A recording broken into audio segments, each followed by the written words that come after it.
Ani, Adele Loosemore and Dishnakas, Shebahonaning and Donjaba. Hello, my name is Adele Loosemore, and I'm a Treaty Indian from Shebahonaning. My community is located at the entrance to the North Channel of Georgian Bay, in the Robinson-Huron Treaty area. Today, my community is more widely known as Killarney, Ontario.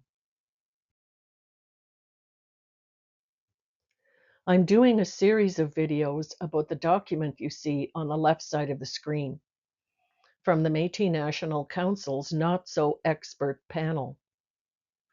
It's the report that says there were historic Métis communities in Ontario, and Killarney is one of them. They include a comment about me in that report that I used to help Killarney people to join MNO, and now I'm complaining about MNO. What about that? I used to prepare Indian status applications for people with Killarney ancestors. I did that for over 20 years, and there were occasions when people asked me for help with applications to the Métis Nation of Ontario. Those people were the ones who couldn't get Indian status or had been waiting for a decision on their status for so many years that they gave up on it. So they decided to join MNO. That's not news to MNO. They are very aware that many of their members were and are non-status Indians.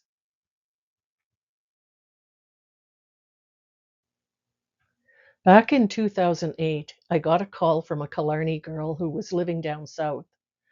She said she had applied for Indian status, but she knew, based on everybody else's experience, that Indian Affairs wasn't going to make a decision in a timely manner. And for her, time was a big factor because she had cancer. I'll be dead long before I get my status card, she said.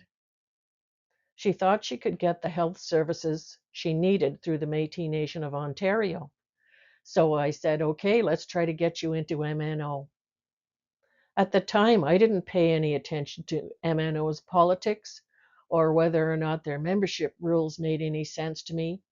But today, looking back and knowing what I know now, it's no wonder that people are asking questions about who the hell MNO represents. This genealogical chart, for instance, is one of the forms that MNO asked applicants to fill out in 2009.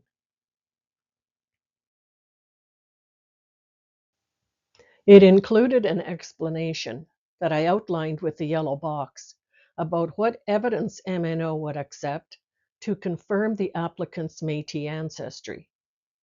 It's exactly the same as the 2008 form, and it says, all applications must include at least one document showing that at least one of your ancestors is the descendant of an Indian woman and a European man who had ties to the Métis community, typically an explorer or a guide/interpreter or an early military man or someone involved in the fur trade.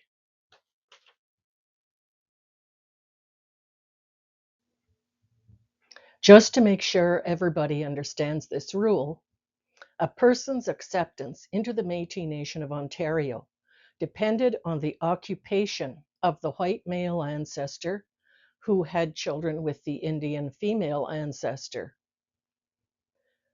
So let's say a white man and an Indian woman have a family. He spends years working as a commercial fisherman. Then one day he decides to take a job as a guide, and voila, his kids turn Métis.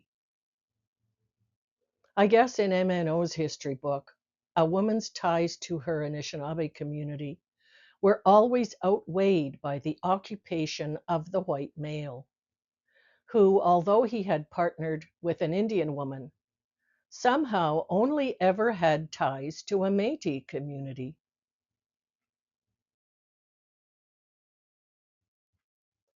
One more thing about the application for the Killarney girl who asked for my help.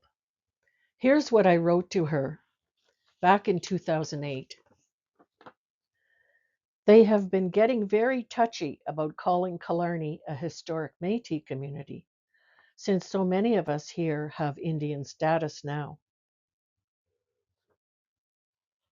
Around that time, some membership applicants with Killarney ancestors were being turned down by MNO because MNO maintained that Killarney was not a historic Métis community. So I assured the girl that the First Nations wife of her interpreter ancestor had been baptized in Penetanguishene, not Killarney, so MNO would probably be less likely to turn down her application.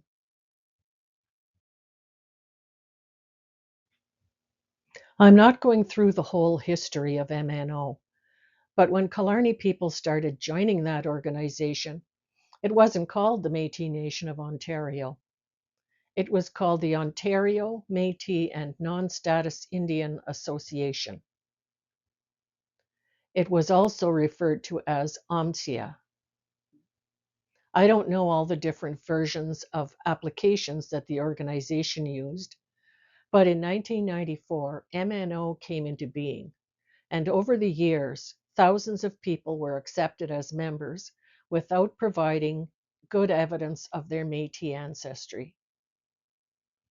By that time, lots of Killarney people had applied for Indian status or had received their Indian status, so there were fewer and fewer left in what became known as MNO.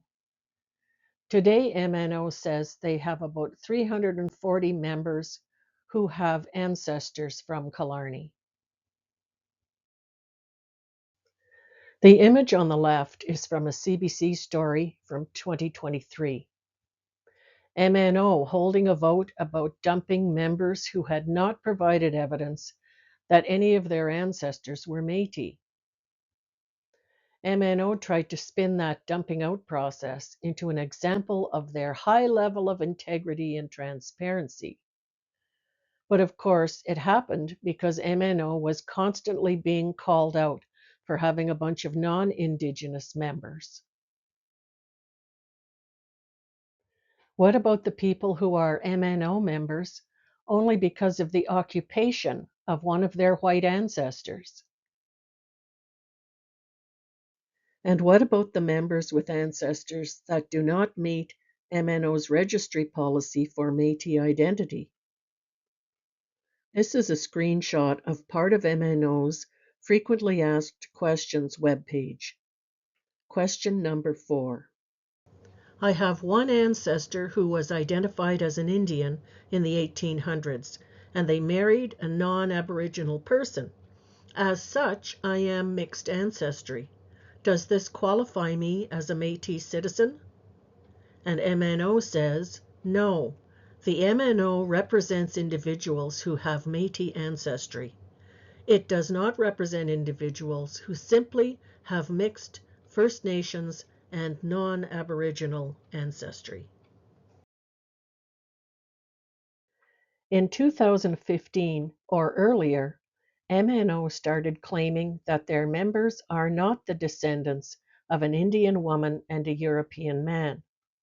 According to their policy, MNO accepts as members only those applicants who are descended from a couple that were both of mixed Indian-European ancestry. But their membership application form doesn't say that. To become one of MNO's members, you only need to find one ancestor who lived in MNO's quote-unquote homeland who was called a half-breed by someone. If you want more detailed information about this situation, you can find it in another video I made called Policies versus Practices. There's a link to it in the description box below this video. There's also a link to my webpage where you can download the 2009 application forms that I've been talking about. The issues that I've mentioned in this video are just some of the reasons that MNO is constantly under fire for its unreliable membership register. Federal and provincial governments, who are funding these jokers need to stop behaving like the Métis Nation of Ontario is a credible Indigenous government. It's not even a credible Indigenous organization.